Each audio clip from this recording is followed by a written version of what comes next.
Famous Mogul skier Glenn Plake once said, if you want to find the best skis on the mountain, go look in the bumps. So today's podcast episode on the Big Picture Skiing podcast centers around Mogul skiing. And to help me out with this, my guest today is Ben Chapman. Now, Ben coaches Mogul skiing and freeride skiing in both Whistler, Canada and Perisher, Australia at the moment. So he gives us some great insights into coaching, especially around junior athletes. There's some great takeaways in this episode around equipment, ski boots, as well as setting up your own Mogul course and the different styles and lines that you can choose and work on in your Mogul skiing. I think if you're a ski instructor, there's going to be some great takeaways and advice here to help you go train. If you're just into getting better at Moguls, there's also going to be some great insights. And if you're a parent of a junior athlete, this will also be something really helpful. Speaking of help, if you're into getting insights into ski technique, whether that's carving, Mogul skiing, equipment, anything to do with skiing, that's what I built Big Picture Skiing to do. It's a resource, it's a library of videos covering everything that you need to know to get better at skiing. There's a 7-day free trial, so you can check it out, make sure it's something right for you. But there's a ton of information on there, and people are getting better every single day by using this great resource. Now, I hope you enjoy this episode today with Ben Chapman on Mogul skiing. Let's get into it right now. Hey, Ben, in your experience skiing around with, a lot of people trying to train for the level 3, level 4, their sort of higher end certificate of an instructor, what's something you see that is missing very often in their training? I think in all their training, but particularly bumps, it's the athleticism piece. I can spot someone training for the level 3 from about a kilometer away, sitting inside the lodge eating lunch. They're trying to do the perfect turn, perfect rhythm, everything symmetrical. You see them timing their pole plant, trying to paint the picture they think the examiners want to see. So they get really good at doing that. And then when things change, conditions change, variety changes, but especially in the bumps, or they get out of balance, then they don't know what to do. Particularly in the bumps, where we're training this perfect turn all the time. And in the bumps, if they're 3-4 meters apart, you just need to be able to move quickly, be able to adapt, be able to get out of balance and pull it back in. And if we don't train that, we can't do it. Yeah. So for example, have you had some people, friends or friends of friends this season where you've suggested what they should go and do to train that athleticism in the bumps, specifically the bumps? I think the first thing is training a short turn out of the bumps. When we're training our carve short turn for an exam, your apex from turn to turn is probably 10 to 12 meters, right? In the bumps, in a man-made course, so where we often examine our level 3, level 4, the bumps are 3.5 meters apart. So you have to do turns 3 times quicker than you normally would. If you can't do that on the flats, there's no way in hell you're going to manage to achieve that in the bumps when you also have to deal with absorption and all these other things. So it's going to somewhere flat and just practicing quick feet, short turns. You need to be balanced to move your legs quickly, right? But not worrying about, I heel pushed that one or I skidded that one. Just move the feet on the flats, get it moving, get the tempo. It doesn't have to be a high speed down the hill, but increase that tempo of turn. Okay? And then go and do that in the bump, but take the easiest, flattest bumps and just try and move the feet. You're not worried about speed control. You're not scared. Not even green wrap. The flattest, smallest bumps possible. So you're not worried. There's no fear, right? And you can just pin it and blow out and not be worried about that. Yeah, that's great advice. I mean, were you in Australia last season? Yeah. Yeah, well, you know how bad the season was, sort of warm temps all the time and not tons of snow. I sort of took it on myself to make it that year to work on getting a triple turn, a double turn in the bumps. And so every time I was coming down to the crack and back chairlift or whatever, and it was flat, I would just practice those fast, as fast as I could, even though I knew I looked silly and sometimes my feet went apart and I lost my balance. But 1,000 turns later, I can start getting closer to doing it. And it's just that athleticism and tempo change. Absolutely, massive thing that I think a lot of people overlook. I think in skiing, like it is a series of link recoveries, and so every time your feet, do split or you throw a beer can out the window, you're learning to recover and regain balance from that situation. I'll use like Whistler as an example. Level three bumps might be on something like Whistler Bowl, and it's quite steep and it's quite challenging. And so if people are kind of newer to that level three process, they're not able to send it down those bumps. So they're never pushing, that limit if they're always Yes. training on what they perceive to be that exam pitch. So Yeah. that when they do get out of balance, they're not used to recovering from that. Hey, now to give the audience like a bit of context, and even myself, like the first time I remember officially meeting you was in Sun Peaks, and I know we sort of know of each other. We hear each other's names from the ski coaching world. But yeah, can you give us a bit of a background? What's your ski background, Ben? So I did a little bit of the inter-schools competitions in Australia, but only at a very recreational level. Never competed overseas, never competed FIS, never trained in an official club. But from when I was 14, 15, was like, I want to be a ski instructor. So I did a gap year, doing that in Banff and Perisher before university. And then since university, 10 years on the trot, just between Perisher and Whistler. So just been moving back and forth. In Perisher, coaching full time with the Perisher Mogul team, and doing a little bit of APSI examining, and then in Canada, kind of a bit more on the free ride sort of side of things now. Yeah, cool. And so this season, like, who have you been coaching in, like specifically in Whistler? Like you said, you've been doing a bit of free ride and Mogul coaching. Is that right? So actually, in winter, it's just with the free ride club on weekends, and work for a company Extremely Canadian. It's like Steeps clinics. We have a couple of sessions training instructors here. We build a zip line course called Chappie's Bumps. But then when we get into spring, as we move to spring operations, and some of the Australian athletes come out, and we'll be doing a lot more mobile stuff in spring. Yeah. Okay, cool. So then, like, personally, do you remember, speaking of getting better in bumps, do you remember a moment where you really like made a breakthrough with your own skiing, and what exactly that change was in your own mogul skiing? I think the first, go way back, we were the stereotypical inter-schools, family. My brother and I were a team from Newcastle. We'd skied a few weeks. We made it to the state championships. Dad's like, if you guys don't know how to do what you're doing. So we got a Mogul private with Ken Moon. And I remember stabbed the monster in the toes and punch him in the nose, and the glass ceiling for absorption. So I think I still remember that. I think we did 2 2-hour privates back in 20 years ago, and I still remember those two tips. And that's, I think, what first gave me my love for skiing the bumps. So that's so definitely expand more for the listener who doesn't know about the monster one, because I think that is actually a really, for the hands and everything, is a really good kind of little cue or tip. I think it's a really good one for instructors that are, I guess, looking to mogulify their technique to look a little bit more like a competition mogul skier.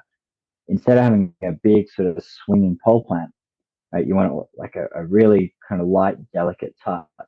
So if you've got a little gremlin in front of you that's 4 foot high, you just want to stab him in the toes and punch him in the nose. Right. I think too, instead of to use the punching analogy, instead of swinging big like haymakers or uppercuts, it's just a little jab, the two-finger Yes. punch.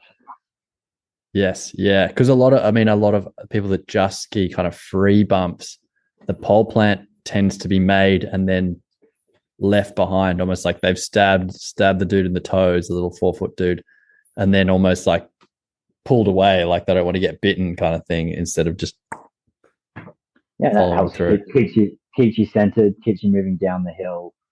Yeah. Yep. And so in terms of like later on, then as you start to refine things, maybe looking at video of your own bump skiing, can you think of some other like more advanced breakthroughs that you made? I think when I first started coaching, with the Parachute Winter Sports Club team, it was super lucky to have, some really like good coaches there, like Georgie Leal, Pete McNeil, who's now, coached a couple of Olympic gold medalists, and Josh Himbry, who's the current president of the APSI. So a lot of it was working on like the turn shape, and so having more of a carved turn in the bumps as opposed to like pivoting down the course. And then personally as well, just the absorption, range and timing, and having access to like a roller tank to isolate those movements was probably like a key thing for me. And actually, what I'm still working on in the bumps. So, like, can you break that down? How, like, what might it look like before you started working on this? Like, I'm going to put inverted commas, carving the bumps. What did that look like versus that versus before? Well, I think it's a good sort of segue into, I guess, maybe a misconception about competitive mogul skiing, or like, yeah, in the zipline course that we just pivot or slide through the bumps. I think at an elementary level, like bricage is a really good way to stay in the course. That's goal number one, is to get from the top of the line to the bottom. Bricage kind of move. It controls your speed, keeps you in the line, keeps you in balance. But at the upper end, we're trying to carve the way through the course. I think more of a Australian definition of carving, which is where we have a lot of edge angle, but there is still some twisting of the ski, so it's not a purely locked on edge. Yes. And some analogies I think that for me that really help with that is like tip into the bump. If your tip of the ski can impact the bump first, right? While it might be a more direct or a more aggressive line, your timing of absorption is spread out over the whole length of the ski. So it actually makes it way smoother, as opposed to if you pivot and slide into the bump and the foot hits it first, all that impact comes on like instantaneously. So taking like a more direct approach, actually in the long run, it takes a while to get the hang of it, but in the long run, it's going to be smoother and you'll actually be slow as smooth as fast. Yeah, totally. So that must be like a big thing you're coaching, especially in the Aussie season when you're doing more mogul stuff. And you mentioned the roller tank.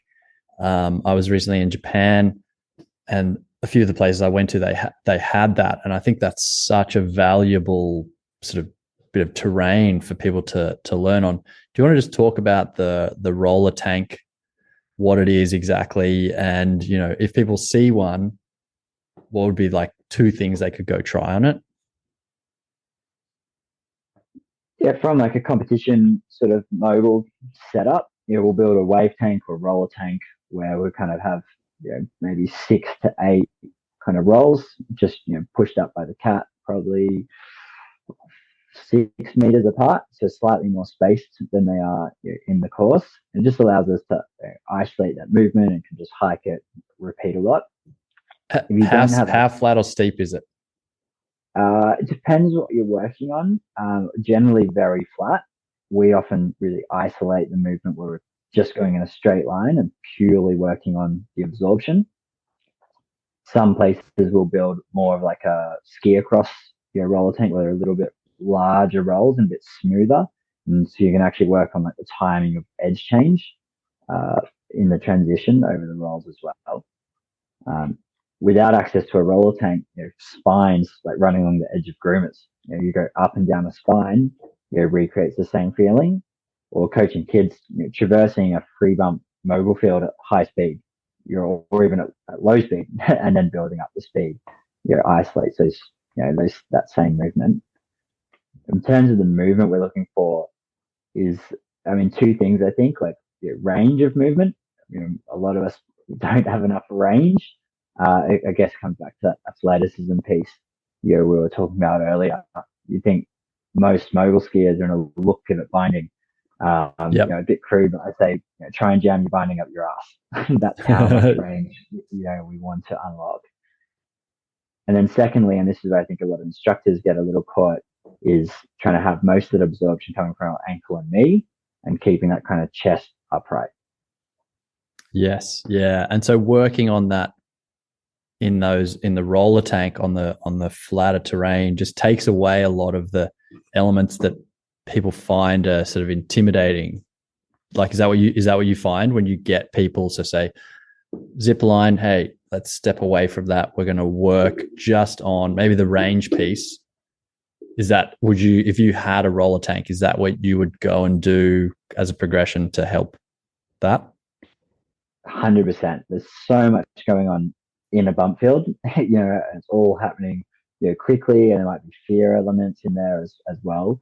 So yeah, having a wave tank or just traversing singular moguls, allows you to isolate that movement without having to worry about everything else that's going on. Yeah. Yeah. Okay. Cool.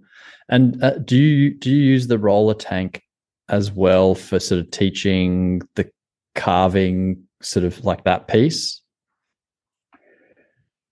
With our program, like in parachute, we typically like don't. We build sort of sharper rollers, purely for the absorption. Ah, cool. But Yeah. So you actually other build rather than like really kind of smooth ones. Yeah. It's more like triangle almost. triangles. Yeah. I Yeah, can see how that would be way more like a real mogul course feeling. yeah, yeah. And we primarily use it, predominantly, for that absorption piece. Where some other programs, build more wavy, rolling tanks to work on that edge change. Where we work on that more on the flats, on the groomers. Got it. Okay. Yeah. Cool. Nice. Yeah. So maybe do you want to speak to like a little bit of background? We both were trained APSI sort of certified, and the APSI Australian system, the pathways you get better at moguls, it does steer you towards a technique that is more similar to competition moguls. Would you agree? Yeah, 100%. Yeah. And so, like, do you see then other countries or people training from other associations maybe not having like what do you see given given that training background, given your coaching, and if you it's just this is just advice and stuff out there to people working on their mogul skiing, maybe from other associations, other countries. Yeah, I mean, I think having a pretty unique blend, I guess, of that zipper line, coaching, but then skiing a lot of free bumps. In Canada, had to do free bumps for my exam piece for level 4, here, and I think watching Richie Berger, his videos, imagination is one, specifically, where you watch him ski the free bumps, and he actually applies quite a lot of kind of competition mogul, I guess, approaches to how he skis the free bumps. I think to elaborate on that, I guess the first is sort of line choice.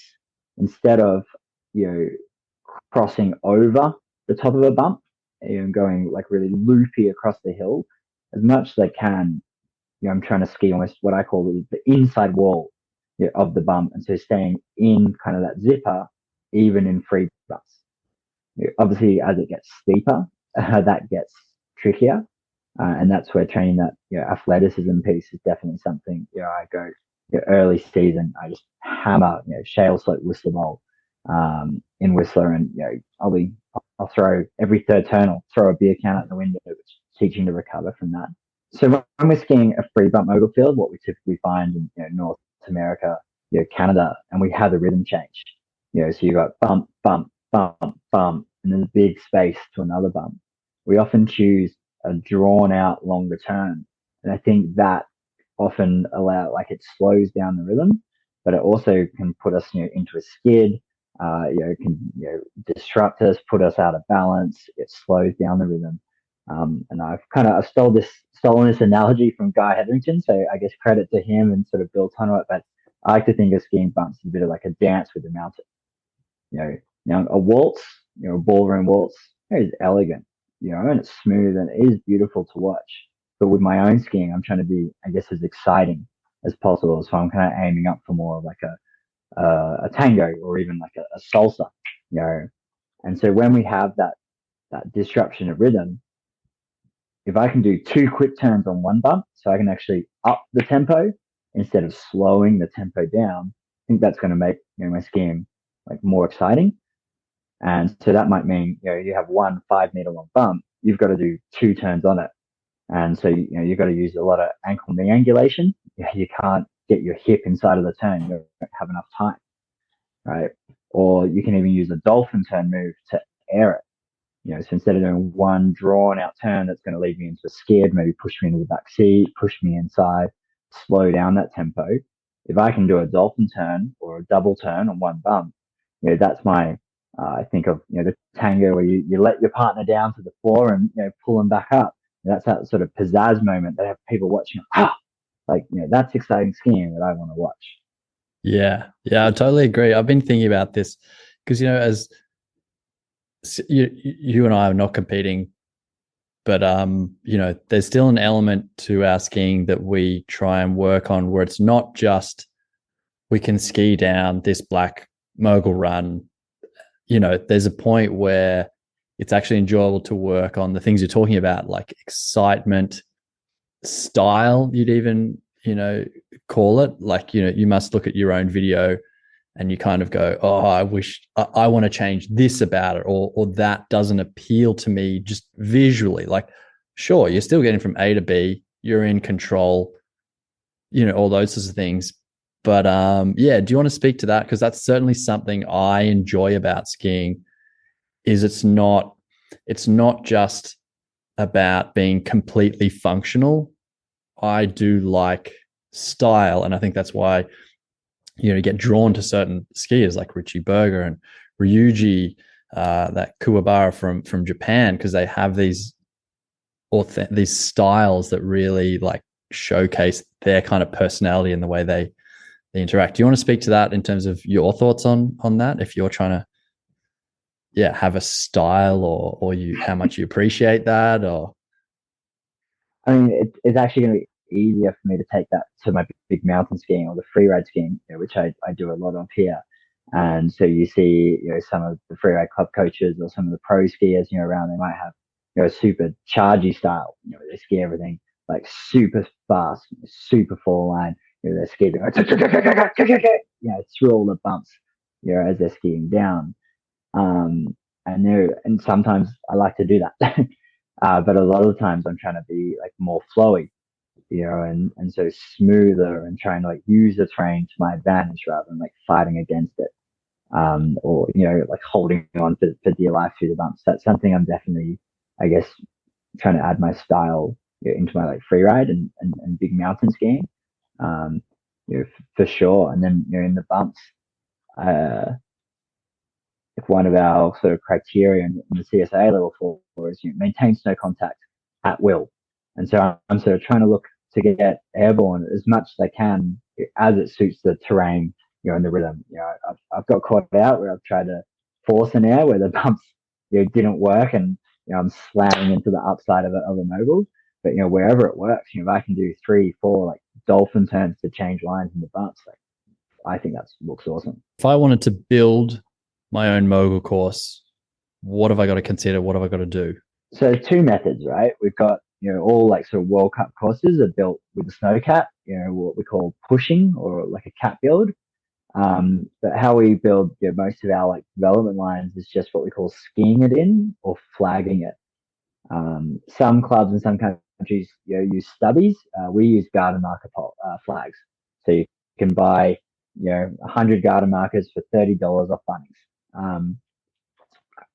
We set ours, 3.5 meters down the hill from bump to bump, and we go between 1.5 and 1.75 meters wide. Okay. We typically just use a mogul ski. So my mogul ski is 172 centimeters. The girl skis are 166. We just normally use that. So we just run a tape measure down the hill. So every 7 meters in the same row will be a flag. And then every 3.5 meters, there'll be a flag, one ski length to the side. Cool. Yeah. Once it's flagged, your coaches and your athletes, you just do hockey stops down the course. So you do our kind of cue is toe piece all the way to the flag. Depending how soft the snow is and how steep the pitch is, with 30 people, maybe 4 or 5 passes through, you've kind of already got your bumps. So then you kind of progress from hockey stops to, kind of hockey slides or like a moving bricage, and you still ski a much slower, rounder turn until the bumps are kind of, formed. At some point, you're going to have these big slush piles that are, almost triangles. So, once they get to a kind of critical mass of size, you'll do a bit of a step, which will like kind of smooth it out, round them from kind of triangles to sort of mounds. Um, if you're going to do this yourself, I think the key thing is picking the right sort of snow conditions and day. You know, Got it. if you have the ability to request like a late groom, you know, if the cat can get off at 7 a.m. and you can flag it at 8, you know, it doesn't set up too much and it'll be really soft. You know, here in Whistler, we often don't have that luxury. So we try and pick a day where it's, you know, snowed. You know, it snowed the last 3 days. The snow's really soft and then it pushes up, you know, really, really quick. Yeah, cool. And then what about pitch recommendations? Because I know I was saying, I'd love to do a thread bow on I would just love a beginner mogul run. Like, can you put them on what's the lowest angle green run you'd recommend? Yeah, I mean, we build one on the Blue Cow race lanes for anyone who knows Perisher. I think as it gets flat, the bumps build up a lot slower. So you actually might need to use a bit of a rake or a shovel to help push up the bumps. You know, obviously when it's steep, you know, it's steep and soft snow, you know, a few hockey stops and, you know, you're done. Like we've done it just on exams at Perisher on international T-bar. We've had 40 people follow a coach and, you know, one lap through if it's slushy and you've already got a bump line. But yeah, if it's too flat, you might need to use a bit more rakes and shovels. I think pitch, like chamois at Mount Buller, I think is 19 degrees, and that's a really good kind of learning pitch. What's mogul mats at Perisher? What angle's that at about? I think the overall course is about 23, but the top sort of part is, you know, closer, you know, to 28, and the top part of mogul mats is too steep, you know, for a learning course. Um, Yeah. yeah, it's quite challenging. Those top six bumps, like really challenging. So yeah, mogul mats for those who've skied at Perisher is, I'd say, really, you know, is a little bit too steep for a kind of real development learning line. Yeah, actually, you know how sometimes they put at the top of high noon a thread bow on the right there. That's quite a good spot, isn't it? That's a good angle, like Yeah, not I too think that's steep. it's about 2022. Yeah, Okay. roughly. Yeah, yeah, yeah. I'd love to put like one in though, like a little flatter again, like this guy Ryuji we were talking about, where he's got his must be like 13, 14 or something, and it's just for that less intimidation factor, like the athleticism, like just go really fast through it kind of thing. So yeah, such a unique, yeah, you just don't find that anywhere. Like low angle bumps is like the thing, I guess, because they just don't form. You know, people aren't like doing hockey stop short turns in low angle terrain, so bumps don't form. Well, and I think actually the process of building a course, you know, for like people in a ski school, you know, you can just ski one in, you know, on the edge of a groomer where you know it's not getting groomed. And the process of skiing it in, you can actually get so much benefit, you know, because you're learning to just the rhythm, you know, the timing of movements. You know, if you're coaching athletes, you know, essentially, you know, after your first lap of hockey stops, you're just doing barrage through the course. So it's really good for working on your leg turning, body position, your hand position, and at all that time, you're not really having to think about absorption because there's no bumps yet, and absorption is like the hardest thing with bump skiing. So, you know, and as you go throughout the day, every run, bumps are slowly getting, you know, 5% bigger, 5% bigger. So it's a super good process if you're struggling to get through a course. Being involved in building one from the ground up, you know, is yes can't you know promote Recommended enough. enough. Yeah, awesome. Hey, so switching gears, you were telling me before we started recording about how often you ski with a group of kids, and there's probably a couple of kids in that group you've never skied with before or seen skiing, and you notice something with kids' boots. Do you want to speak to that? Yeah, and look, all you know, all skiing comes down to how we stand on our skis. You know, I'd love to do a blind study of, you know, following a group down a cat track and telling a coach, you know, guessing from watching a group ski down the cat track, who's the best skier in the group. And I think any sort of good instructor or good coach could probably, you know, pick that out with like 90% success rate because you can see who can stand well on their skis. in terms of boots, your ankle flexes, or being able to like engage your ankle is like, the difference between a good skier and a great skier. I think so many kids are in boots that, I mean, we always talk about people in boots that are too big. That's the easy one. Even when people are sometimes fitted, they're in boots that are too stiff.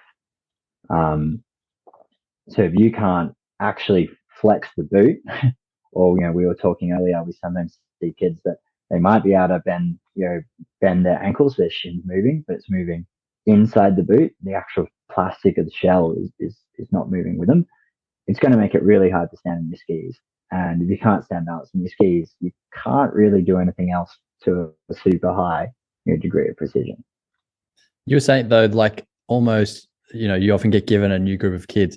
You said nearly every time there's someone in that group that you're like, hey, at lunchtime, James, I want to look at your boots because you've seen this issue like straight away. Is that right? Yeah, we talk about stance and talk about flexing the ankle, getting knees over toes, and nothing happens. And so almost every time I ski with a new group of kids and even adults, I'm checking someone's boots at lunch. And not so much the fit, but more like, can they actually flex it and can they get their knees over their toes? Because I think a lot that are in boots that are too stiff. I think some reasons for that, and I'm not an expert boot fitter, but we've been getting boot fitters in with our coaching team, and I think every club, even from working with like low level 6-year-olds, I think getting boot fitters in to upskill the coaches on how to do boot checks and what are some of the simple adjustments, or how do you just recognize that someone should go see a fitter. But some things I've seen is you might have one of our 13-year-old girls last year, she was in the same size boot as me. I'm not a massive guy, but I weigh 72 kilos, 5'9". She would be like 3 inches shorter than me and probably weighs half as much. But her foot has grown, but she's still a little human. And so if she's in an adult boot, her cuff comes up almost to her knee, and so just doesn't have the weight and the strength to flex it. And also, they have really small calf muscles, so you think your calf acts like a natural spoiler. Especially in moguls where we're trying to get forwards, and have a lot more ankle flex than in a conventional skier. If you don't have that sort of natural spoiler, you're going to be naturally much more upright in the boot. Totally. Yeah. And so what you mentioned, you do some stuff to your boots that sort of mogulifies them a little bit, you could say. Yeah. Do you want to just talk to those couple of things you do? Yeah, so in Australia, I have 2 pairs of boots. They're the same boot, but I've got an older pair and a newer pair. And so all I've done to mogulify, I'm in a 4-buckle race boot, and I've taken out the 2 bolts in the back. Actually, I've picked up my housemate's boot, and it's a touring boot with walkmates, so I can't show what I was hoping. But you take out the 2 bolts at the back, softens it. You can always just take out the top bolt first. If you want to try just a little bit, take the top bolt out first. And I've got some spoilers here. I put a spoiler, in the back of my boot, in between my liner and my cuff and the shell, just to give me more forward lean or ankle flex. So that makes my boot softer and naturally more forward lean, so that I can get more ankle flex to get that more range of absorption without getting back seat. Yeah, I do some slightly different things, but with the same goal of trying to get my boot better flexing. So I leave the bolts in the back of my race boot, but where the top part like wraps around and that butt usually buckle up meets the kind of the lower clog area, like showing my hands here, that top part hitting the bottom. I'll take a Dremel and grind a few millimeters away from that, so the top cuff can actually slide a little further down before it hits hard against the top like of your foot and gets a hard stop. Like that's one thing I do. And I know you can even inside on like the ankle bone areas, like there's usually a bit of a V cut out, and you can actually deepen that a little further so that the whole shell actually kind of distorts a little bit. And even I've found, like the interesting thing is liners. I found a lot of tongues in ski boot liners, the intersection where your ankle flexes, that is actually, it's two things. It's quite stiff, but second, it actually blocks up the ankle. So it'd be something interesting. Maybe you could give me some feedback on, check it with kids as well, especially in kids' boots. When the ankle flexes, it doesn't just hinge forward, it glides on top of so that the tibia glides forward on the talus bone. And so if the tibia is sliding forward even a little bit, like there's got to be some space for it to be able to move forward. And typically a stiff liner tongue folds up and actually pushes back into the joint and stops you right down at that pivot point. And so cutting out more of the material that's across that intersection, like that's a huge one I've found that gives people better ankle flexibility, because then you don't need to change, like the shell's kind of your outer containment, but inside you think about, sometimes even like a centimeter of thickness there. If you can like take it out of that intersection, it's been about like every single boot until I got zip pit liners, I would cut that bit out. I would just get rid of that.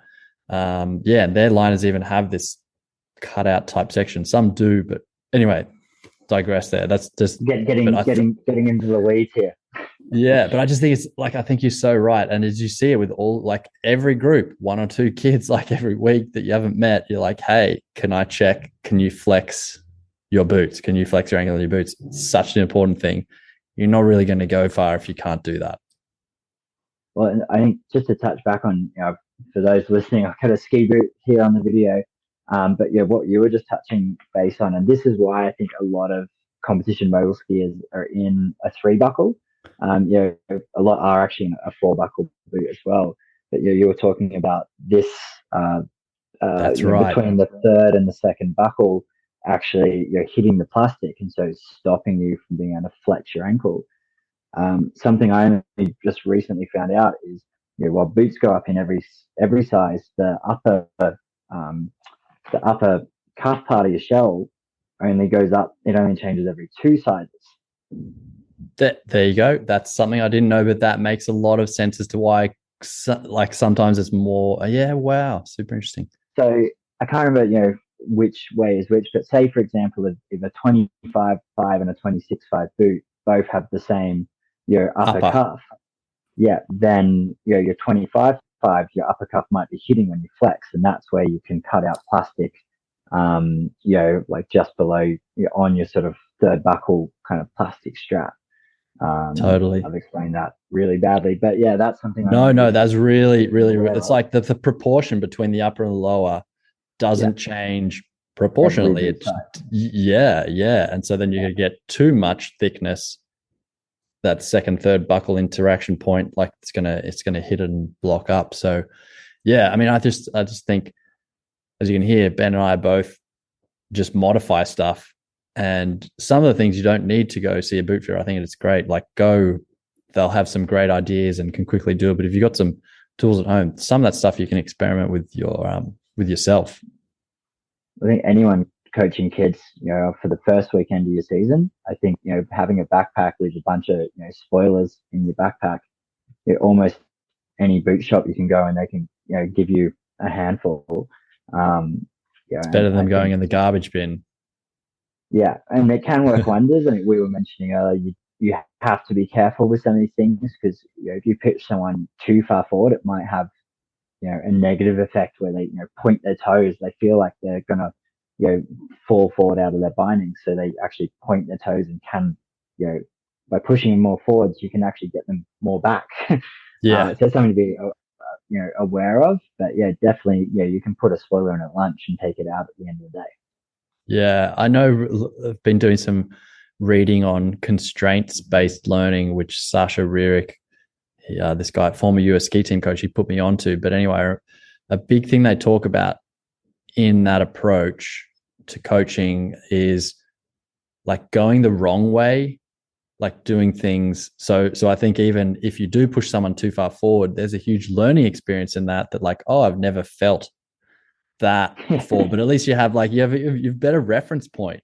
You know, like you would have felt it when you have like a pair of skis that are tuned poorly, or you have a pair of boots that are, you know, it helps you really solidify what you like and what works even more so when you experience the range. So yeah, I think don't be afraid of, you know, oh, what if it is, you know, push them too far? Find that out.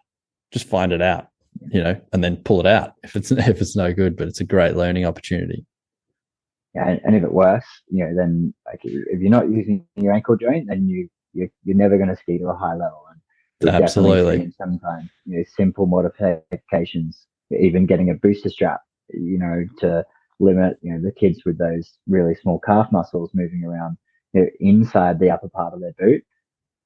You know, because their foot grows before the rest of their body. So their foot might be an adult size, but their calf is, you know, tiny. So, you know, booster strap has helped us with that too. Yeah. Hey, maybe a couple more questions, Ben. One would be, with the athletes you get to spend more time with, so in Australia, you do dryland training with them as well, yes? Yeah. Yes. Do you find you notice when you work on form dryland, like say, you know, absorbing with a straight back and increasing the range in good form, do you find that has a really good correlation with increasing how fast they get better on snow? Huge. And I think, and I do this at, even when I don't have access to specific dryland training, at lunchtime, you know, I get teased for doing static demos, you know, or showing people how to do things at lunch. But you think, I'll use a trampoline for an example.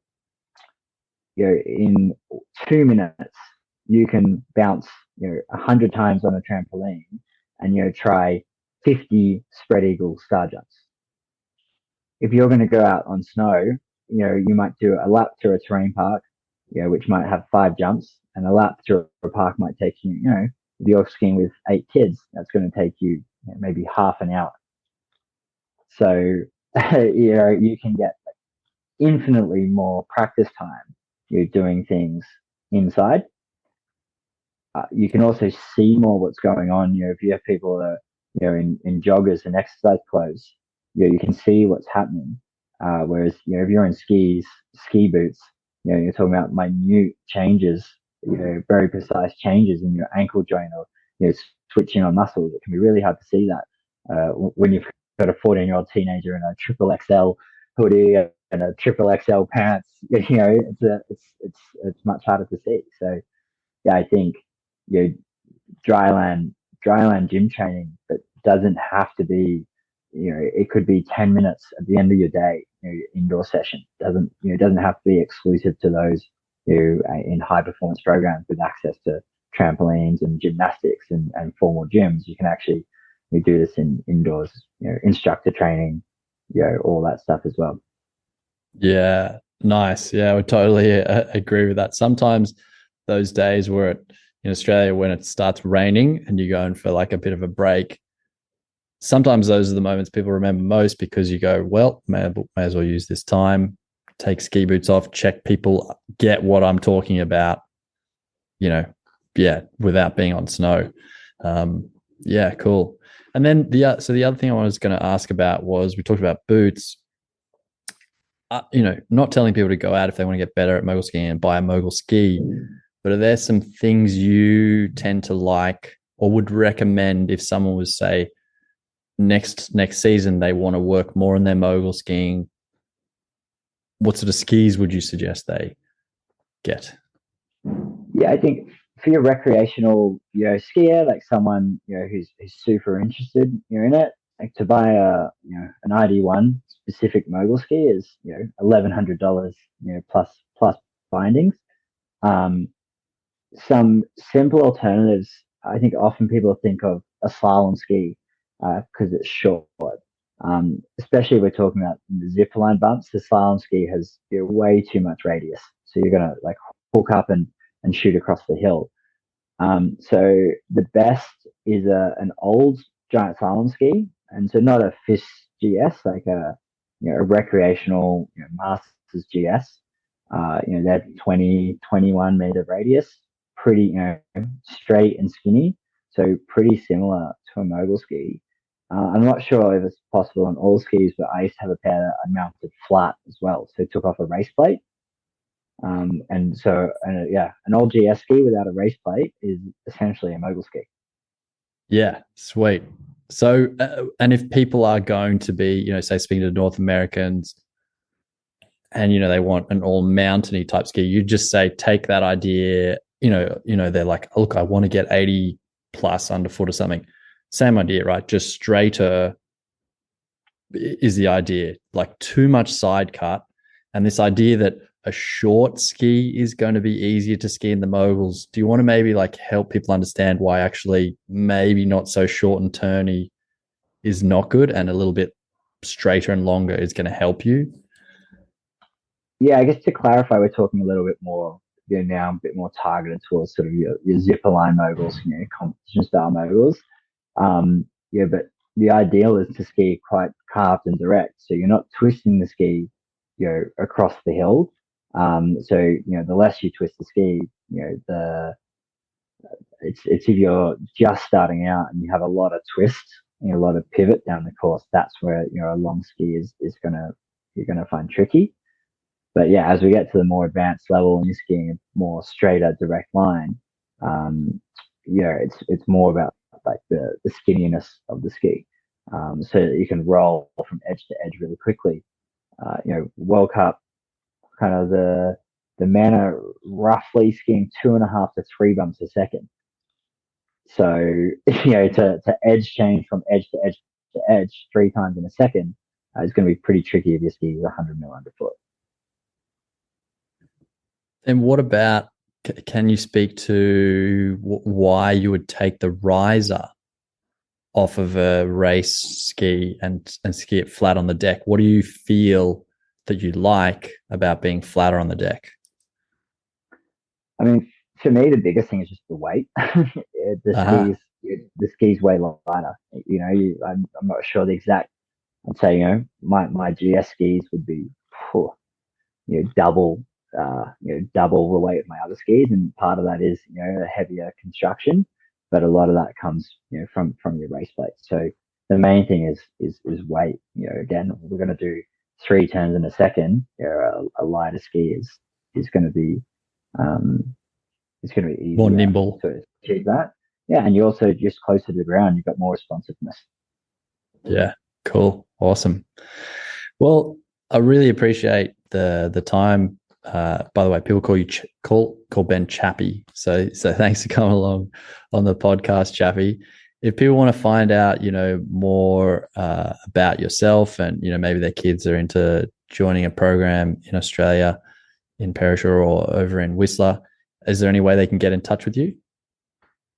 Yeah, Happy Chappy Coaching at outlook.com. Super original there is probably the easiest, or Happy Chappy 200 on Instagram. Perfect. Awesome. Yeah. And any parting words, because I think part of this podcast was directed a bit at, we're both around a lot of people doing their instructing levels and maybe passing on a bit of advice there. Any final bits of advice for people listening that are instructors, and moguls is where they want to improve their skiing? Yeah. Any final words there? Get out there and have fun with it. I mean, it sounds, it's easy to say, but I think it's easy to get stuck, in a rut training especially for field training for level 3, in level 4, where every run we're worried about, this is what my examiners want to see, or this is what the standard is. Go around, find bumps that aren't your exam bumps. It might be a zip line course, it might be flatter bumps than normal, and get out there and play. See how much variety you can have. See how many different dances with the mountain you can have, and how spicy can you make that tempo down the hill. if we're like newer to it, that it doesn't have to be high speed down the hill. It's just increasing that tempo. Can you be, when can you make those quick feet changes? So, you can make easy flat bumps look exciting, and that's going to make it fun for you as well. Yeah, I totally would agree. That I would say I'm just going to add one more thing that resonated from a student I was coaching online this season who's really wanted to improve their bumps. And he mentioned, it was like, there's nothing like you have to spend more time in the bumps. Like, it's just like such an obvious thing. But I think if people are honest with themselves and think about, okay, how much time do I spend training groomer style skiing, short turns, long turns? So easy to rack up time there. But like, you probably see it too. So many people don't actually spend the same amount of hours, not even close to it, like 2 bump runs and like, oh, I'm done, instead of, like 15, mogul runs. Like, I think people just need to spend way more time in it with what you suggested, being athletic, not overthinking it, like technique wise, just try and get your reactions and predictability of seeing certain shaped bumps and blah, blah, blah. And like the human brain and with the body is pretty amazing at kind of figuring out a lot of stuff on its own. You just have to give it a chance. Terrain-based learning. Yeah, exactly. So my piece of advice is be honest with yourself. Start counting how many mogul runs you actually do if you go out training, and compare with how many like piste type runs you would do, and you want to get closer towards like how much you would spend there. There's no substitute for that. So last takeaway, actually, some videos, maybe we can link these in the show notes. Yeah. But yeah, Richie Berger's Imagination, we referenced earlier. Guy Hetherington has, from All Tracks Academy, has a 3-part series on bumps. I think particularly part 3, he talks about line choice, and it has some really good visual representations of kind of different line options in the bumps, and why those options are good in different situations, and probably the best kind of video on that I've seen. And then the last one is a guy just to follow on Instagram, is Ryuji Karabara. Hopefully I haven't butchered that too much. Someone we both follow a lot. I'll put it. Yeah, no, same. He's incredible. He's got really cool style. I'll put his Instagram handle in. I met him very briefly in Japan. He's the one I was saying when I was talking about the Mogul tank. Like, he goes and builds. He's got this Mogul tank. He builds like a green run zipper line course, a like greeny blue zipper line course, and a blue run course, and they're all off one lift, so people can go through. And it's the most amazing like Mogul setup I think I've ever seen for just people wanting to get better at 4-line style Mogul skiing. So yeah, I would back up and say that guy's definitely worth following. He's an ex-competitive Mogul skier as well as technical demonstrator, so I guess has that merge between the two different disciplines. So quick story, do you know, not this season but last season, he was the number 1 technical bump skier, like the technical Japanese competitions. He won it. Oh, sick. I did not know that. Yeah, and so the year before was his first time entering it, because he'd finished doing the competitive like circuit and decided to do technical skiing. Did it, found out what the judges were looking for, trained the following winter, adapted his style, and then everyone's now or last season anyway, I don't know who won it, Moguls this year, but yeah, he's awesome in the bumps. Cool. Awesome. Thanks, Tom. Great chatting, mate. Love talking about Moguls anytime, and yeah, have fun getting in that team. Thanks very much. Yeah, see you, chappy.